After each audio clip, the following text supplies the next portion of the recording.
Good morning friends. பாருங்க, இந்த solar industry ஃபுல்லா ஹைபிரிட் அண்ட் ஆஃப் கிரிட் பத்தி அதிகமா ஃபோக்கஸ் ஆகி போயிட்டு இருக்கு. ஏன் ஹைபிரிட் ஆஃப் கிரிட் ஃபோக்கஸ் பண்ணி சோலார் இண்டஸ்ட்ரி டிராவல் பண்ணதுன்னு யோசனை பண்ணி பாருங்க. நம்ம ஜென்ரேட் பண்ணக்கூடிய பவர் டே டைம்ல ஜென்ரேட் பண்றோம். இந்த ஜென்ரேட் பண்ற பவர் 11 to 3 தான் பீக் ஜென்ரேஷன் அப்படின்னு நம்ம சொல்றோம். இந்த பீக் ஜென்ரேஷன் ஆகும்போது நமக்கு டிமாண்ட், நம்மளோட யூசேஜ் கம்மியா இருக்கும் பொழுது எக்ஸஸ் பவரை ஆன் கிரிட்ல நம்ம எக்ஸ்போர்ட் பண்றோம். இந்த எக்ஸ்போர்ட் பண்ண பவர் ஒவ்வொரு ஸ்டேட்டும் ஒவ்வொரு மாதிரி டாரிஃப் வச்சிருக்கிறாங்க. இது இல்லாம நெட்வொர்க் சார்ஜஸ்னு ஒரு சார்ஜஸ் ஆட் பண்றாங்க. ஒவ்வொரு ஸ்டேட்டும் ஒவ்வொரு மாதிரி, அது ஒரு policy matters. Commercial and industrial சிஸ்டத்துக்கு நீங்க போகும்போது நமக்கு நெட்வொர்க் சார்ஜஸ் பிளஸ் டாரிஃப் 3 ரூபாய்க்கு வாங்கிக்கிறதும் பிளஸ் நம்ம என்ன டாரிஃப்ல இருக்கோமோ அந்த டாரிஃப் திருப்பி அந்த அமௌண்ட் கொடுத்து வாங்குறங்கிற மாதிரி இருக்கு இல்லைங்களா. பிளஸ் இன்னொரு மெத்தட் நல்லா பாருங்க, பவர் கட் ஆச்சுன்னா ஆன் கிரிட்ல இருக்கும்போது பவர் கட் ஆச்சுன்னா அந்த சிஸ்டம், அந்த சோலார் ஜென்ரேட் ஆகாது. நம்ம ஒரு ஃபேக்டரி வச்சிருக்கிறோம், நம்ம ஒரு ரிட்டர்ன் ஆன் இன்வெஸ்ட்மெண்ட் ஒரு கால்குலேட் பண்றோம், நம்ம இவ்வளவு இன்வெஸ்ட் பண்றோம், எவ்வளவு நாள்ல நம்ம திருப்பி எடுக்கிறோம், இதனால நமக்கு என்ன பெனிஃபிட், நம்ம 10 ரூபாய் 12 ரூபாய் கொடுத்து ஒரு யூனிட் வாங்குறதுக்கு பதிலா நம்மனால 4 ரூபாய்க்கு நம்மளோட பவர் யூஸ் பண்ண முடியும் அப்படிங்கிற டெக்னாலஜி இருக்கும்போது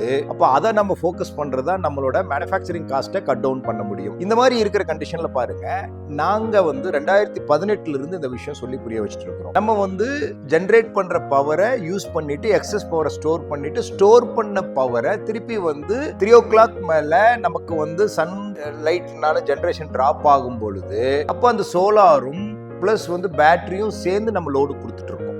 ஓகே, இந்த இடத்துல தான் நாங்க பண்ண ப்ராஜெக்ட்ஸ், நிறைய ப்ராஜெக்ட் பண்ணி கொடுத்துட்டோம். இந்த ப்ராஜெக்ட்ல நாங்க சோலார் இன்டிகிரேட்டருக்கும் சரி எண்ட் யூசருக்கும் நாங்க எஜுகேட் பண்ற விஷயம் என்னன்னா, 4 விஷயத்தை நீங்க மறந்துடக்கூடாது. என்ன 4 விஷயம் கேட்டீங்கன்னா, நான் ஒரு எக்ஸாம்பிள் சொல்றேன். ஒரு சைட் எடுத்துக்கங்க, ஒரு ஸ்மால் இண்டஸ்ட்ரி வச்சுக்கோங்களேன். ஒரு நாளைக்கு ஒரு 200 யூனிட் கன்சியூம் பண்றாருன்னு வச்சுக்கோங்க. இந்த 200 யூனிட்ஸ் பவருக்காக அவர் ஆஸ் அன் ஆவரேஜ் தமிழ்நாடு மாதிரி இருக்கிற இடத்துல சோலார் இரேடியேஷன் கால்குலேட் பண்ணும்போது 4 to 5 யூனிட்ஸ் பர் கிலோவாட். இன்னைக்கு இருக்கக்கூடிய டாப்கான் என் டைப் பைஃபேசியல் பேனல்ஸ் எல்லாம் வச்சு பார்க்கும்போது 4 to 5 யூனிட்ஸ் வச்சுக்கோங்க. லோவே வச்சுக்கோங்க, 4 யூனிட்ஸ் வச்சுட்டா 50 கிலோவாட்டுக்கு நமக்கு சோலார் பேனல்ஸ் தேவை. இந்த சோலார் பேனல்ஸ் என்ன பண்ணுதுன்னு பார்த்தீங்கன்னா 200 யூனிட் பவரை தயாரிக்கிற வேலை மட்டும் பண்ணுது. ஆவரேஜா நான் சொல்றேன், 250 போகும், 230 வரும், 180 வரட்டும். இன்வெர்டர் எப்படி சைஸ் பண்றதுன்னா, இந்த ஃபேக்டரியோட பீக் டிமாண்ட் என்ன,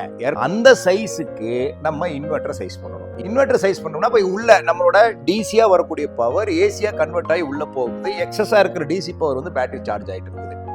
இப்போ நமக்கு ஈவினிங் 3 o'clock மேல சன் டிப் ஆகுது, இல்ல மார்னிங் 11 to 3லயே ஒரு கிளவுட் பாஸ் ஆகுது அப்படிங்கிற கண்டிஷன் இருக்கும்போது ஆட்டோமேட்டிக்கா பேட்டரி வில் சப்போர்ட். அடுத்தது ஈவினிங் 3 o'clock மேல சன் டிப் ஆகும் பொழுது ஆட்டோமேட்டிக்கா பேட்டரி அது கூட சப்போர்ட் பண்ணுது. இந்த பேட்டரி இந்த இன்வெர்டர் வழியா எப்படி சோலார் பகல்ல டிசி பவரை கொடுத்ததோ அதே மாதிரி டிசி பவரை 3 o'clock மேல இல்ல whenever you need அப்போ டிசி பவரை சேர்ந்து கொடுக்குது. இந்த மாதிரி சைஸ் பண்றோம்.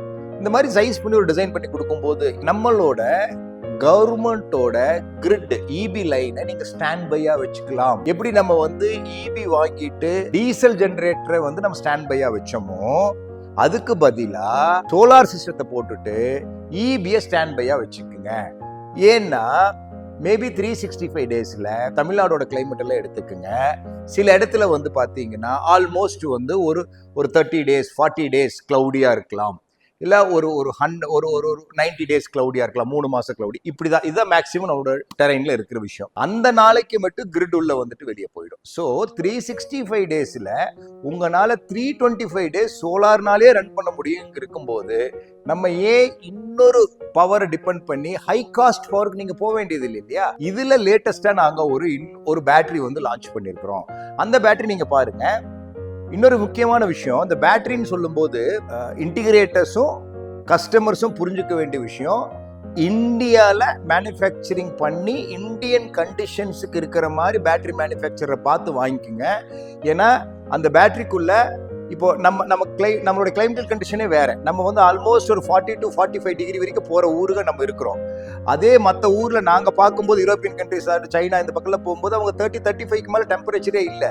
ஸோ அதனால அதுக்கு தக்கபடி அவங்க டிசைன் பண்றாங்க. இப்போ இந்தியாவில இது பாருங்க, நாங்கள் இந்த ஸ்டாக் மவுண்ட் அப்படின்னு சொல்லிட்டு இந்த பேட்டரி பேக்கை வந்து லான்ச் பண்ணியிருக்கோம். What is stock mount? Stock மவுண்ட்னா என்ன, எப்படி நம்ம பண்றோம் அப்படின்னா, ரேக் மவுண்ட்டுங்கும் போது நம்ம ரேக்ல வந்து வைக்கிறோம். ரேக்ல ஒவ்வொரு பேக் வைக்கிறோம், அதோட பிளஸ் மைனஸை பேரல் பண்றோம், சீரிஸ் பண்றோம். ஹை வோல்டேஜ் பண்ணும்போது சீரிஸாகவும், லோ வோல்டேஜ் பண்ணும்போது பேரலும் பண்றோம். அதே மாதிரி தான் ஸ்டாக் மவுண்ட். அப்படி பண்ணும்போது என்னன்னா, அந்த ரேக்கோட தேவை இல்லாம போயிடுது. நமக்கு ரேக் தேவையில்லை. இந்த பிளாக் இதை எடுத்துட்டு இதுக்கு மேல இன்னொரு பேக் நம்ம வச்சுக்கலாம். பிளஸ் வந்து பாருங்க, ஃப்ரண்ட்ல எல்லா system, on off system, display, wifi எல்லாம் வந்துடுது. அதே சிஸ்டம் வந்து கனெக்டர்ஸும் கம்யூனிகேஷன் எல்லாம் பேக்ல வந்துருது. ஸோ எதுவுமே நமக்கு வந்து ரேக்கா எடுத்து இது பண்ணணுங்கிறது இல்லை. அதுக்கு ஒரு எக்ஸ்ட்ராவா இது பண்ணு. ஆனா பட் ஒரு விஷயம், இந்த மாதிரி டிசைன் நாங்க பண்ணும்போது இந்த ஃபேப்ரிகேஷனோட காஸ்ட் கொஞ்சம் அதிகமா இருக்கு ரேக் சிஸ்டத்துக்கு விட. பட் ஆனா இதுல பண்ணும்போது இந்த பேரல் பண்ணும்போது, சீரிஸ் பண்ணும்போது இதுல இருந்தே நம்ம பேரல் சீரிஸ் பண்ணிக்கலாம். இந்த terminal connectors plus minus output மட்டும் எடுத்துக்கலாம். இந்த மாதிரி சிஸ்டம்ஸும் வந்து ஃபுல்லாவே வந்து இங்க நம்ம வந்து தமிழ்நாட்டில் கோயம்புத்தூர்லயே ஃபேப்ரிகேஷன் பண்ணி இந்த சிஸ்டம் கோயம்புத்தூர்லயே மேனுஃபேக்சரிங் பண்ணி கொடுக்குறோம்.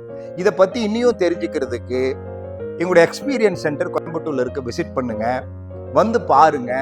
ஒரு பிக்கஸ்ட் அட்வான்டேஜ் என்னன்னு கேட்டீங்கன்னா, ஒரு 2 வருஷமா தான் இப்போ வந்து நம்ம இந்த ஆஃப் கிரிட் அண்ட் ஹைபிரிட பத்தி பேசிட்டு இருக்கிறோம். 2018ல எங்களோட கார்பரேட் ஆஃபீஸ்ல இந்த விஷயத்தை நாங்கள் இன்ஸ்டால் பண்ணோம். இந்த ஆஃப் கிரிட் சொல்யூஷனை 2018லயே நாங்க வந்து இன்ஸ்டால் பண்ணி இன்னைக்கு வரைக்கும் வந்து கிரிட்டை ஸ்டாண்ட் பையா வச்சு யூஸ் பண்ணிட்டு இருக்கிறோம். இது எல்லாம் தெரிஞ்சுக்கிறதுக்கு விசிட் பண்ணி பாருங்க, ஒரு எக்ஸ்பீரியன்ஸ் எடுத்துக்குங்க. உங்களுக்கு எது சரின்னு படுதோ அந்த விஷயம் பிரகாரம் பண்ணுங்க. Thank you friends. இது கீழே நான் வந்து கான்டாக்ட் நம்பர்ஸ் கொடுத்துருக்குறோம். பேசுங்க, பேசிட்டு டைரக்டா விசிட் பண்ணுங்க.